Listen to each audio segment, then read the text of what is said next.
Hi, this is Yolanda Van Veen from vanveenbulbs.com. In this segment, we're going to learn all about marigolds, one of my favorite garden plants. They're so simple to me and so traditional. I've seen marigolds in people's yards for as long as I can remember. And they're easy to grow. So marigolds come in many shapes and sizes, but this is just a basic marigold. But the key is they've got to have sun, full hot sun all day, and good drainage. This is a raised bed. They love raised beds.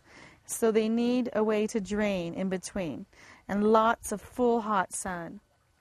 But outside of that, I really don't water this area very well. And it does well with other plants that don't take a lot of water. This is some crocosmia and some ice plants and some lavender.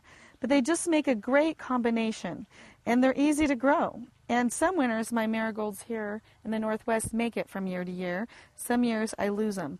But they're easy to replace, and this one I've enjoyed now for 5 months already. So I have a feeling it's going to look good through Thanksgiving probably, or farther, because a lot of times we don't even get frost until January. So it's a plant that I really love, and periodically I'll just kind of break off the dead blooms, but they kind of deadhead themselves. I really haven't done much to this plant.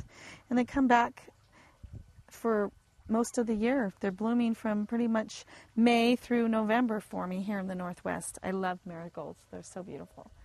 I can always protect my marigolds. Sometimes I've actually dug them up and I'll put them in my greenhouse for the winter, and they've survived into the spring. Whereas in warm climates you can leave them out and you'll never lose them. But it's easy to do. You just dig them up and put them in the greenhouse, or you can cover them with plastic, or sometimes just saving the roots in a jar or putting them in a plastic bag for the winter, and you can put them out in the spring. You can save them that way. Or they're easy to replace. And they multiply very quickly. So sometimes you'll see they'll have runners, or different starts will come up around them. So all you have to do is dig up those as well, and you can plant those in different areas so you can have marigolds all over the yard. Really easy plant.